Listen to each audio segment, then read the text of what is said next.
status. Status itu begini, yang namanya ibu itu siapa? Ya definisi ibu adalah orang yang melahirkan kamu. Saya ulang lagi, yang namanya ibu itu siapa? Orang yang melahirkan kamu, itu namanya seorang ibu. Yang namanya istri siapa? Orang yang halal kamu keloni, kamu jima, kamu hubungan intim. Nah ini penting, harus vulgar, kayak Hamdani kabeh sesuai. Sehingga definisi ini harus tegas. Yang namanya ibu itu siapa? Orang yang melahirkan kamu. Yang namanya istri, orang yang halal kamu gaulin. Asal pas gelem loh, nak ora iso kena rancangan KUHP. Penjara. Penjara. Soben, itu mesti sing bojone ayu, sing akeh di penjara. Tak sing bojone elek kan gak ono pemaksaan ya. Jadi kowe kudu termasuk sing di penjara ben ketara bojone. Jadi kok nak disidang, kenapa kamu memaksa istri kamu mau? Sing tahan mbek wong ayu sapa? Kan keren. Tapi misalnya di swidang bojomu elek merongos. Pertanyaannya hakim, ngono wae kok ora betah. Aneh lagi. Kan gak pantas banget. Oh isen lho cara sidang ngono. Bojone wae elek. Bareng di sidang. Orang ngono mesti pertanyaan, wong ngono kok ora kuat ngempet kan ngono. Tapi nak wayu terus kira kuat ngempet kan hakim kan. Mesti pikir-pikir. Ketoke pantes.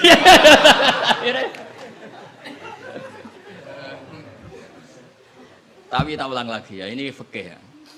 Yang namanya apa?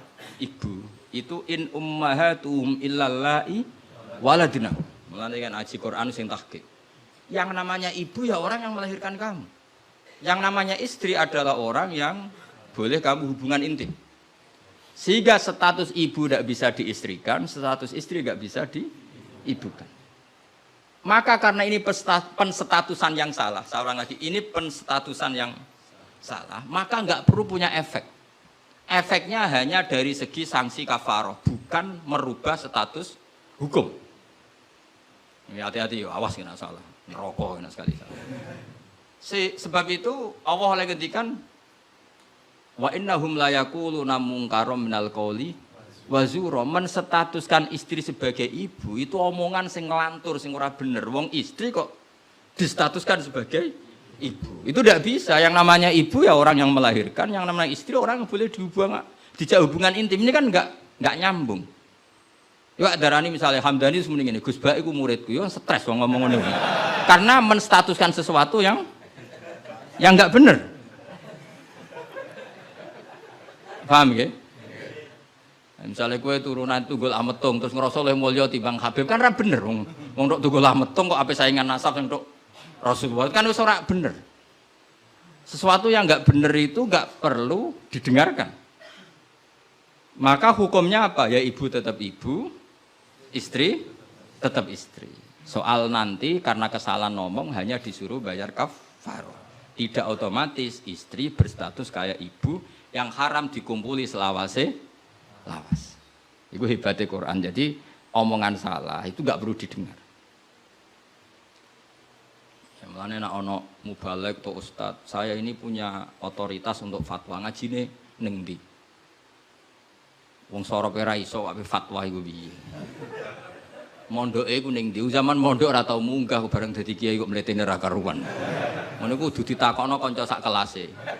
Iku ngerpek ta ora terus kan. Nek ra mlete dibarno, tapi nek mlete kudu dielingno. Utawa golekno gurune. Oh, nek sekolah ngadeg terus ora tau. Karena Allah itu tidak ingin ya agama dibuat main-main. Agama itu jelas, aturan mainnya jelas. Jadi makanya in ummahatuhum illallai waladunahum. Yang namanya ibu ya perempuan yang melahirkan. Sehingga jelas, aturan mainnya jelas. Semenjak itu Nabi mencabut tradisi jahiliyah yang menstatuskan dihar sama dengan tolak. Paham ya? Jadi hidup itu harus jelas. Sama seperti Quran juga gitu. Quran itu sakral, nggak mungkin salah. Kalau ada salah, berarti salah penafsirnya, salah penerjemahnya. Quran tetap terbebas dari kesalahan itu semua. Karena Quran itu sakral. Misalnya orang ngomong kiamat itu berdasar hitungannya Quran, itu tahun 2012. Nyatanya gimana rasido kiamat. Sampai kula sering tak SMS kanca-kanca kula sing kiai. Gus ngenteni kiamat teng pundi? Terus nang kene lho nang omahku mek ngopi ya. Kiamat kok. Ngono sing wedi yo akeh perkarane apa napa? Kiamat 2000 piro iki? 12. Nah, rencana aku ben sesuk. Wong ora melok gawe kiamat kok geger. Wong Rasulullah sing kekasih pangeran wae ndak dikasih tahu kapan. Israfil lho sing nggo trompet ngalor kidul. Kowe ora ngerti yo.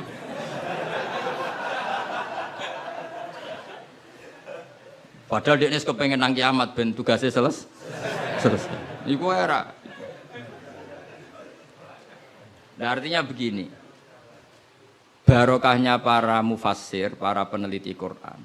Itu enggak mungkin tafsir yang diutarakan ulama itu enggak detail, itu enggak mungkin. Karena ya ini bandingannya.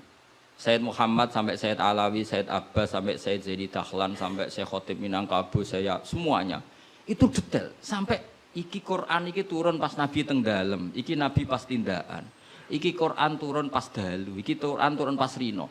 Dengan tradisi sedetail itu kan nggak mungkin salah dalam memaknai. Ora koyo kowe, ning Quran ono kok ayat piro, mbah lali pokoke ono. Lah ngono kok dadi mufassir piye? Juga lihat bantah-bantahan Basul Masail, pokoknya ono kitabe. Lah yo kitab apa? Jenenge wae lho lali. Kok halamane jenenge wae. Padahal ulama dhisik, ayat iki turun pas Nabi tindak, turunnya pas bengi. Pas musim dingin, pas musim panas. Dengan pengetahuan sedetail itu, kemungkinan salah itu kecil. Jadi dapat dibakas. Al-Khadori wa Safari. Cara kowe kan gunane apa dibakas ning omah mbek wis ra bakat ngalim, teke wis elek. Sajane kan iso ditebak, misalnya ngene, kowe tukaran mbek bojo ge apan? Setengah tahun sangka kawin iki alamat. Umur-umur bulan madu kok wis tukaran. Tapi nak kowe sering tukaran mbek bojo sering, jok piro bar 10 tahun. Normal iku. Jak melarat 10 tahun wis bosen. Dadi pancen wis wayahe brontak. Kan orang kan bisa diukur, ngamuke kapan misalnya aku bertukaran mbek bojo, Gus. Lah kawin perang dina seminggu. Wah, salaman. Al bidayah lahian ya wong kawitan umur-umur bulan madu kok wis tukaran. Tapi nek bar 10 tahun itu kesunatan cara kowe. Sing kuat dijak melarat. 10 tahun iso. Nak kuat ya bojomu kelainan, wis kelainan. Dadi iso diukur, tunggale nyai. Nyai semangat, itu mesti nyai pertama setahun 2 tahun. Nunggu wis suwi mesti wis biasa. Perkara wis bosen, semua keinginannya agak kesampaian. Pas latihan kiai kan bayangno masyarakat nurut kabeh, ngaji kabeh. Bareng puluhan tahun masyarakat tetap biasa-biasa wae. Sesuai kan style kendo. Jebule padha wae. Nek semangat pertama mesti semangat. Nah takon imam masjid itu semangatnya mau pirang bulan. Buang dan istiqomah jamaah, jebule reaksinya tetap soft awal, tambah istiqomah tetap aja soft awal, malah kadang merotoli. Sesuai mesti mikir, tak rewangi ini yo. Reaksi publik yo pancet, sesuai mengendorkan diri. Akhirnya gawe wakil, sesuai mulai dimami santri, ya sesuai santai. Iku yang bener, mulai bener ya iku. Mereka tambah semangat mesti tambah kecewa, orang kok tambah. Makanya itu uniknya Quran, ketika Rasulullah terlalu semangat itu malah mbek pangeran didawi la'allaka baqiun nafsak. Muhammad kowe aja terlalu iku menggebu-gebu oleh dakwah. Mergo untuk iman ora iku wis iku urusanku. Sementing kowe dakwah standar kowe. Aja sampai baqiun nafsak rusak awakmu dhewe. Tapi nak kanggo kiai pemula enggak baik niru saya. Saya itu terlalu rileks. Kiai pemula cek semangat ben duwe status mong. Nah, kalau kan statusnya saman lah. Semangat terus mohon aman lah pokoknya. Jadi akhirnya pangeran sakit kanjeng Nabi karena terlalu apa? Tapi itu justru nunjukno Rasulullah betapa sangat mencintai umatnya. Beliau tersiksa kalau orang tidak dapat hidayah. Sampai la'allaka baqiun nafsak, sampai kata mufassir muhlikun nafsa. Nabi hampir tarodda anil jibal. Sampai pernah berencana cuek lah. Terus sampai Allah dikandani, sudahlah masalah hidayah itu saya. Laisa 'alaika hudahum walakinna wa yahdi may yasha. Sudahlah kamu ngaji saja, kamu dakwah saja, tapi tetap laisa 'alaika hudahum, itu tidak wilayah Anda untuk memberi hidayah. Terus kula ngene ngaji wae. Ada muni ngene. Aku pengen ngaji ning Damaran terus sing tak ulang alim kabeh, demen setruk ya nek niat. Oh mesti kecewa. Ayo paling sing paham piro? Ayo ngaco. Ayo ngaco tak tes. Tapi nak targete gak mahamno, sok ngaji, silaturahim, guyon bareng bar mulai bar wis. Kowe mesti ra ngarah kecewa. Mau takoki wong, ngaji Gus Pak ya ngaji. Piye keterangane wis pokoke apik. Baleni ra iso iki lho rekamane. Ayo kelakuanmu ngono to, kira-kira. Jawab. Ayo jajal tanpa rekaman baleni. Nek ora ngelantur. Lah misalnya terus kiai ini diambisi ngaji, muridnya paham. Kira-kira demen kecewa ta? Lah bojo yo ngono tak wari. Ana wong kepengin bojone sholihah, riman, ra bantah. Demen kecewa. Kowe iku sapa? Wong mbok cukupi wae jek bantah ngono ra mbok. Pokoke ditarget bojo iku penting wedok nak salat madhep ngulon. Ya wis ngono. Iku mesti gak gampang kecewa. Lho kula es kiai, bojo kula yo ning. Ya aku narjetno bojo pokoke urip, salat, seneng. Dadi ora usah bayangno teko lunga disambut, terus digodhogno banyu nggo teh, mbok disiramno ya. Demen kecewa, apa? Demen kecewa. Pokoke angger teko takoki, jek urip, Dik. Alhamdulillah bojoku isek urip. Misale kok minggat mulai, Mas aku semulai nang wong tuaku. Melok kowe ya melarat atau melok wong tuaku. Alhamdulillah Dik ge cerdas. Tahu sing pantes dieloki. Jan cara hukum melok wong fakir iku kebodohan.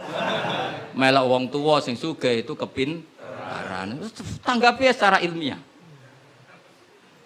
Kok ngergoni wong lanang ujug-ujug mulai. Ndak ini kamu punya istri yang menghormati ilmu. Di mana-mana melok wong fakir ora enak. Melok wong tua sing sugih iku enak. Berarti bojo pinter ta goblok? Pinter. Jadi sing syukur. Alhamdulillah Dek kok pinter. Kowe genane melok aku fakir 5 tahun aku ya jagal. Wong kok gobloke ngono. Jadi jek kowe mulai iki. Lah misale ki dirafak. Wis Mas tak rafakno Mas, aku pegat Mas ngene-ngene. Ya ngomong ngono. Nak pancen kowe entuk sing luwih apik timbang aku. Ya piye meneh. Tapi iku kan barang sing ora mesti. Sing karuan mesti iku ya aku iki wis bojomu.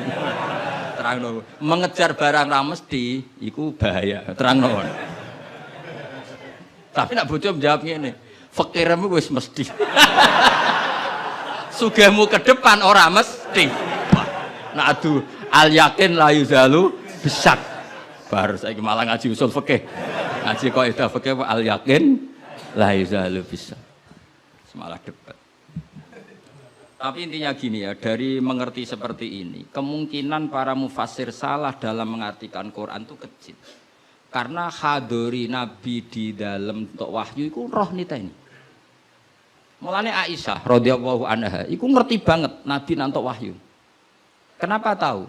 Ketika ayat Baroah terbebasnya beliau dari tuduhan apa? Zina dengan Sufyan ya, Sufyan al-Mu'attal itu. Itu Nabi itu fi yaumin syatin, di hari yang sangat dingin, musim dingin. Di Arab itu kalau musim dingin itu ada salju.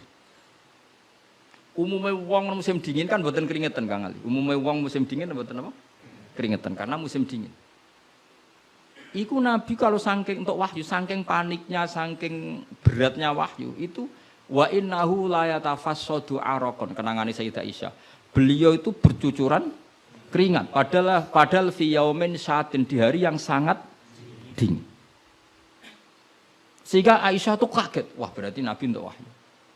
Ternyata wahyu itu adalah pembebasan Sayyidah apa? Aisyah dari segala tuduhan apa? Zina. Kayak apa ulama itu? Sayyidah Aisyah meriwayatkan itu, ini ayat turun di musim dingin dan Nabi sampai keringetan begini. Jadi detail peristiwanya tentang hadisul ifki. Rawinya seorang Sayyidah Aisyah di rumah Abu Bakar, ditunggoni ibunya Umi Ruman. Itu detail. Kesalahan itu kecil sekali. Bayangkan kalau tafsir itu diomongkan orang sing pokoknya ono ayat piro ora roh. Bareng roh wis terjemahan. Sing nerjemah dhewe ra wong alim. Sing umate akeh ya wong bodoh kabeh anut. Terus otoritasnya itu di mana coba? Bayangkan ulama dulu wis alim, diuji oleh orang alim, dia murid alim, dikontrol oleh orang alim. Imam Bukhari itu diakui orang alim setelah diuji 100 ulama ahli hadis. Itu lagi lolos. Saiki ora. Wong bodoh kabeh ngaji, iku niate ngaji mau golek barokah, ora golek paham. Mergo wis ngerti nek ora bakal paham. Dadi akhirnya ya realistis ae. Takoki kenapa ngaji sing entuk barokah. Semangkone kok nguri ora paham. Mau kenangane ngaji, ngajine rame, wis ngono tok. Mbak Kasapo mbah kok nguri rapati krungu. Padahal umpama ngarep lah ya padha ae rapati paham. Dadi mulane nek rapati paham kok nguri ben alasan nek ora paham. Tapi ngaji ilmu sama ulama dulu itu ora paham ora iso. Wong dites. Imam Syafi'i itu ngaji Imam Malik itu dites. Maca muwatta dhisik, disinaoni sik lagi ngaji Imam Malik. Terus cek dites. Sufyan Ats-Tsauri nate ngetes Imam Syafi'i ngene. Cara kowe mesti gagal. Tes-tesane ngeten. Ada Sufyan Ats-Tsauri, ada Sufyan bin Uyainah. Ini ulama-ulama seniornya Imam Syafi'i. Ya Syafi'i nak nyeluk ya jangkar karena lebih senior. Ma maknal hadis la tuharrikut tayra utawa atiron la tuharriku at-tayra min wakanatiha. Sebagian riwayat min makinnatiha. Manuk iku aja mbok obahno sangka kurungane. Ya, manuk itu jangan gerakkan. Jadi sangkar burung itu jangan kamu gerakkan saat ada burungnya. Tapi posisi pintu terbuka. Karena Imam Syafi'i itu orang alim. Dites, oh maknanya begini. Orang Arab itu kalau mau pergi itu tayamun maupun tasaum. Jadi kalau burung di obano kurungane kok terbang ke kanan, maka perginya mubarok baik. Tapi kalau digerakkan burungnya terbang ke kiri, maka pergi ini buruk.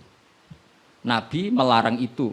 Nabi melarang umat Islam punya penyakit tatoyur. Tatoyur itu apa? Menggantungkan nasib dengan toirun burung. Makanya di surat Yasin apa? Innama toirukum ma'akum. Jadi apa? Paham lagi ya? Jadi orang Arab itu apa? Cara wong Jawa itu apa? Adu nasib, mengundi nasib. Kalau orang Arab pakainya apa?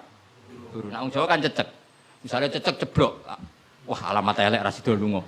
Padahal sing mesti kan ceceke ra hati-hati, iku sing mesti nganti. Tapi wong Jawa nafsire kan cecek ceblok, iku berarti celaka ya. Sing celaka ceceke ta wong sing ngape lunga. Tapi cara wong Jawa ora ya. Ngape lunga nek ana cecek ceblok gak sida jare alamat apes. Padahal cecek tiba sing mesti kan siji gak hati-hati. Nomor loro iso wae dekne latihan jumping. Ane latihan uji apa? Uji nyali. Nah itu Imam Syafi'i itu paham betul. Adatul Arab itu kalau mau pergi itu menggerakkan sangkar burung yang ada burungnya. Kemudian kalau terbang kanan alamat baik, kalau kiri alamat buruk. Lah Rasulullah itu melarang itu. Makanya terus ngendikan la tuharrikut tayra min makinnatiha. Akhirnya terus kata Sufyan bin Uyainah, ya Abu Abdillah, qad analaka antuftiya, kamu sekarang berhak fatwa karena sudah alim. Cara sing ditakoki kowe, aja geman ya manuk mbok obah-obahno. Kurang penggawean ta sepundi. Karena uteke wis ora sambung. Ya cung aja geman manuk ning kurungan mbok obah-obahno. Mesti jawab sampean, lah kurang penggawean tapi kok manuk apa? Tapi Imam Syafi'i tahu betul maknanya adalah apa? Rasulullah tidak ingin orang menggantungkan nasib dengan pergerakan burung. Dan itu adatnya orang Arab dulu-dulu. Makanya no inna tatoyarna. Jadi tatoyur itu maknanya apa? Menggantungkan nasib dengan melihat arah terbangnya apa? Burung. Mulane diarani toir. Toir itu dari kata toirun, apa? Burung yang terbang. Kon kalau terus nanya. Jadi kalau sampean tanya, kenapa ini dipelajari? Khadori, Safari, Laili, Nahari, Saifi, Sitai. Dengan otoritas seperti itu, maka kemungkinan ulama salah itu kecil. Karena jadi misalnya gini, Rasulullah itu suka dahar daging. Ya sudah, kita tafsirkan hanya ada momen di mana Rasulullah itu suka dahar daging. Rasulullah itu sering lapar. Ya maksudnya ada momen yang Nabi itu milih lapar. Rasulullah itu suka dahar. Ya ada momen yang Nabi itu suka dahar. Tanpa itu nanti makna hadis itu kacau semua. Apa? Kacau semua. Karena makna hadis itu otoritasnya itu terserah kita. Maksudnya terserah kita gimana? Misalnya begini, awas rungokno, awas sekali salah setengah kafir. Maksudnya kafir swasta, bukan kafir tenan. Nggak, coba misalnya begini, enggak ini saya bedai. Wis akang alillah wis alhamdulillah. Ittaquwaha, kena makna nih, coba ndak jawab saja. Ittaqu wedya sira kabeh. Takutlah sama Allah. Dengan cara apa coba? Wah, aku mbek Allah wedi terus kabeh melayu menghindari Allah. Tapi lafaz yang sama dipakai ittaqun nisa, takutlah sama perempuan, sama istri. Serius, wis takut ora usah dikongkon wis takut. Ada lagi misalnya nyuwun sewu ittaqul hayyah, kamu takutlah ular. Ittaqul faqra, takutlah sama kefikiran. Sama-sama kalimatnya takut, tapi tetap proporsional sesuai makna yang terkait. Ittaqullaha bitaat, takwalah Allah dengan melakukan taat. Justru takwa kepada Allah itu kita harus menuju Allah.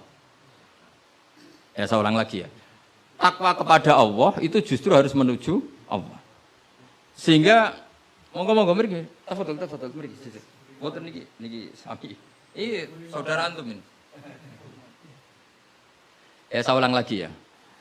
Lafaz itu akan proporsional sesuai konteksnya. Dan ini para pendengar harus tahu. Misalnya saya ulang lagi ya. Ittaquwaha, takutlah kepada Allah. Apa artinya kita menghindari Allah?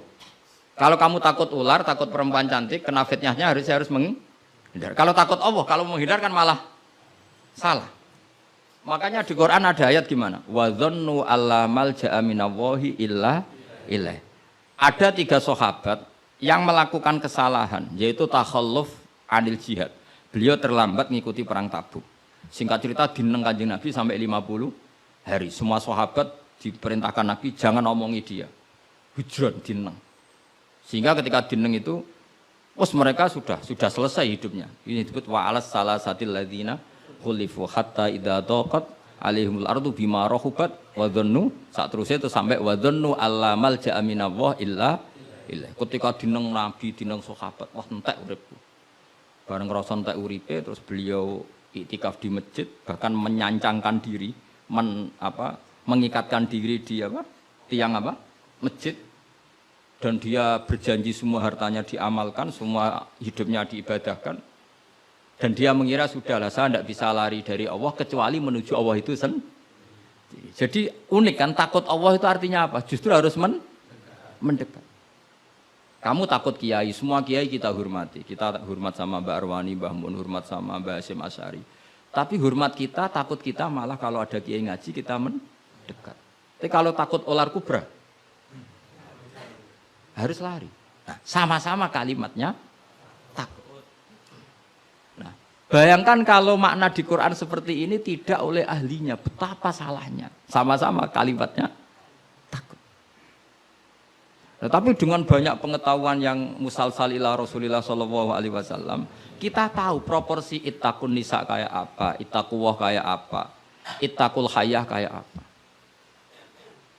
Cinta juga gitu, cinta kepada Allah kayak apa, cinta kepada Rasul kayak apa, cinta kepada perempuan kayak apa, cinta pada teman kayak apa. Semuanya redaksinya juga hub, mahabbah.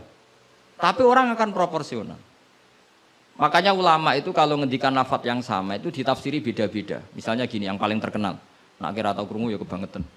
Innallaha wa malaikatahu yusholluna 'alan nabi. Wassalat minallah ar-rahmah wa minal malaikah istighfar wa minal adami tadarruun wa du'aun. Coba, Allah itu kan di atas Rasulullah Muhammad. Apapun hebatnya Kanjeng Nabi kan di bawah Allah. Berarti Allah di atas Kanjeng Nabi. Maka ketika ada ayat gini, innallaha saat temne Allah Ta'ala yusolli misalnya. Maca sholawat sapa Allah. Mosok macane sholawat Allah muni ngene. Allahumma sholli ala Muhammad. Lho Allah dhewe kok muni Allahumma terus piye kan gitu. Paham nggih? Tentu redaksine Allah ya usolli ala Muhammad. Saya menambahkan rahmat kepada, ya langsung jadi usolli ala Muhammad azidu alaihi rahmatan. Saya menambahkan dia tak kasih rahmat. Wa minal malaikati istighfarun, ketika seorang malaikat disebut membaca sholawat kepada Nabi, artinya malaikat memohon kepada Allah supaya menambahkan sholawat atau istighfar. Nah kita ini kan wong sombong.